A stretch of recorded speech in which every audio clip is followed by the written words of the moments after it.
Hello there.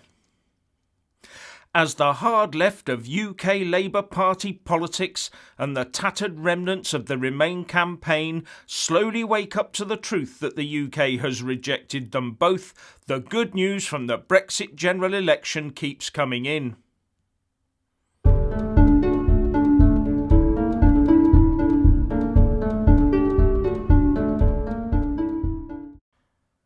Now, before I start, please help the YouTube algorithm give this video a big boost by hitting that like button. So we've all revelled in the lefties and the Remainers, all weeping in their collective beers as they see their misbegotten dreams flushed down the loo. How many of us have all smiled at the glum face of the twat in the hat with the megaphone turned Lib Dem candidate Steve Bray once he found out what the voters truly thought, after they gave him 6th place out of 7 on just 949 votes. The fall of the man they tried to call Mr. Stop Brexit, the person who probably had more news airtime than any other single politician, pundit and even news broadcaster.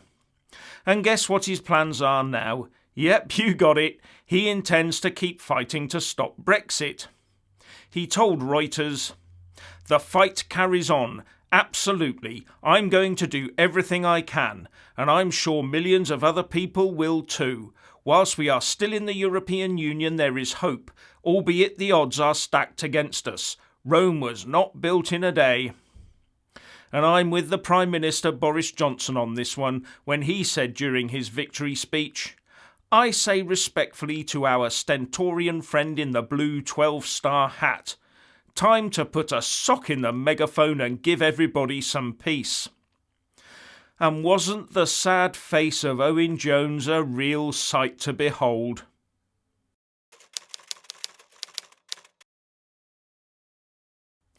But the real good news today is that there is another whole bunch of people we've forgotten to mention here. Another whole boatload of politicians, many of whom will be more than sore and even sick as a pig at this result. Yes, it's that phalanx of politicians we sent off after the EU elections in May to represent us within the hallowed halls of Brussels and Strasbourg. Yes, those members of the European Parliament. Remember them? And how many of you can name any of them? How many of us can say what those MEPs have actually achieved, and how many of us now actually care?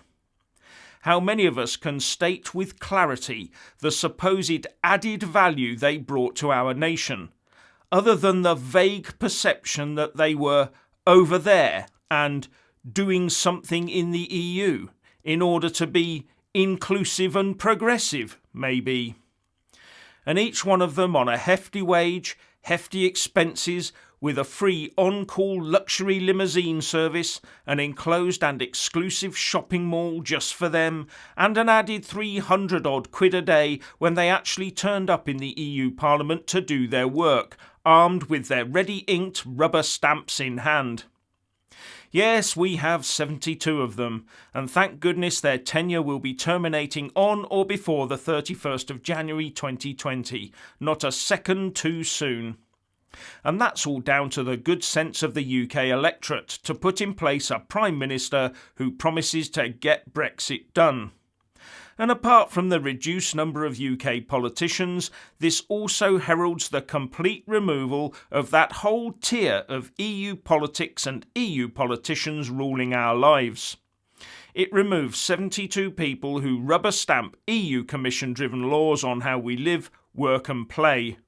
And it takes away any excuses that our MPs currently use for not following through on their election promises. Gone are the days of "the EU won't let us do that," or "the EU rules mean we have to do the other."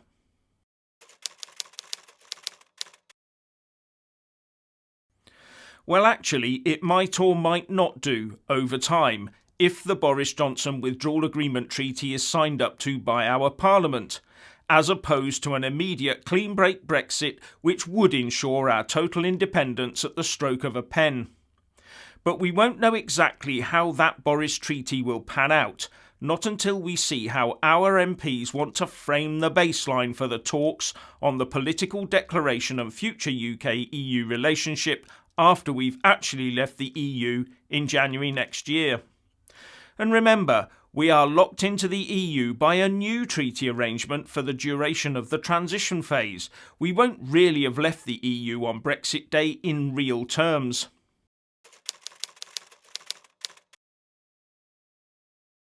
But back to those MEPs.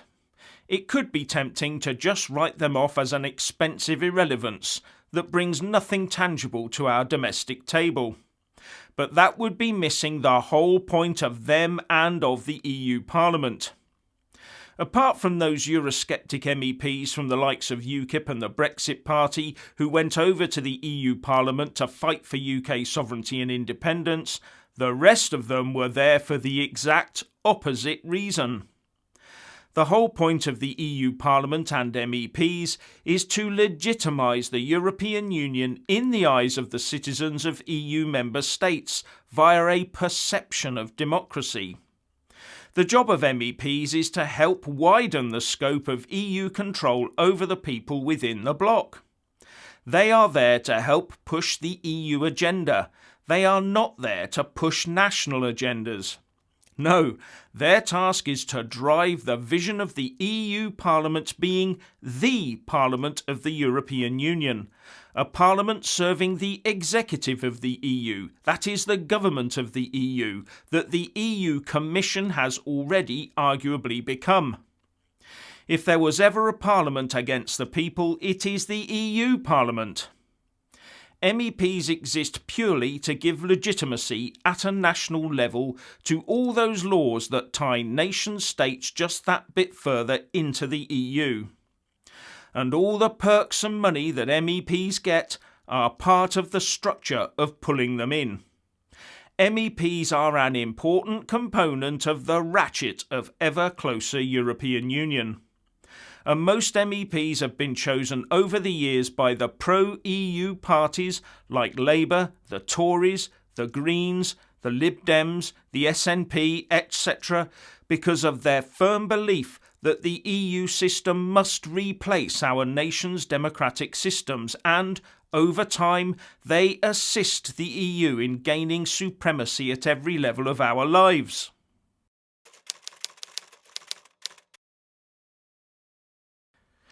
And then pro-EU MPs, lords and civil servants were selected for their good European credentials and stuffed into Westminster to ensure that the flow of EU law onto our statute books remained as far as possible unimpeded, and often accelerated with the principle of gold plating. And thus the EU project became almost unfettered by any thoughts of patriotism and nationalism. Except, of course, for the new strident, pro-EU superstate nationalism and patriotism screamed out by those who proclaim the EU as their new country, and that anyone who disagree with them is a bigot. But those that represent us in that noose of ever closer union have now been instructed by the UK electorate, that's us folks, to return to these shores. Those from the Brexit Party will return victorious together with the ghosts of UKIP MEPs past. Those pro-EU MEPs who went over to the EU with the intention of dismantling the UK will return defeated and will have utterly failed in their task of smothering the UK in a blanket of EU rules and regulations designed to stamp out any vestige of national identity and individuality. And they failed, despite having had the vast array of the UK establishment behind them for decades. The UK is on its way to regaining its full national identity, while the EU27 will surrender theirs to being defined merely by labels on wines and cheeses.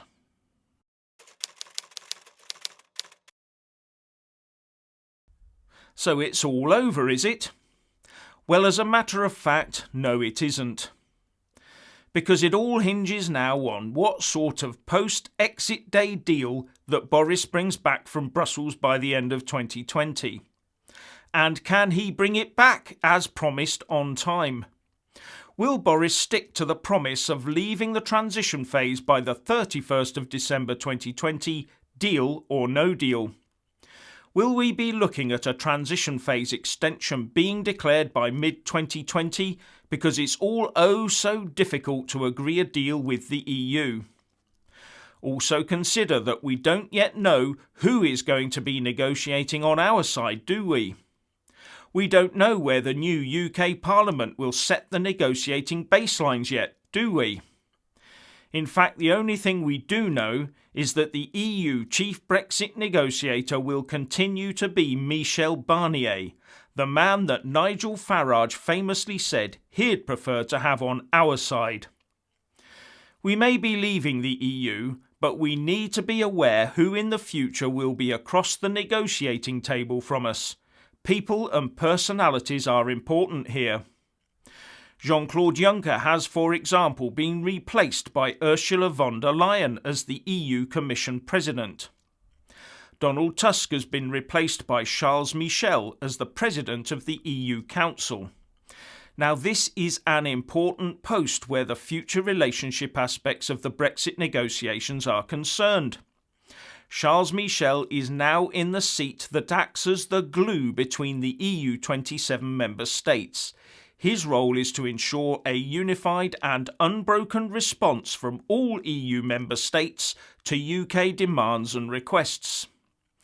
He will be working to prevent splits in the EU 27 that might end up handing advantages to the UK.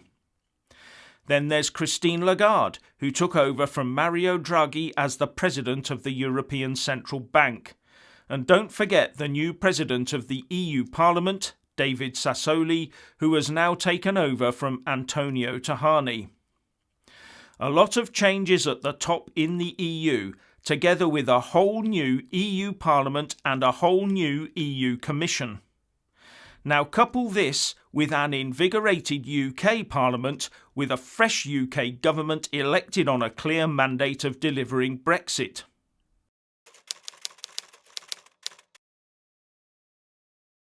So I would say that the negotiations next year will have a whole new feel to them, compared to those that we have been forced to suffer over the previous 3.5 years.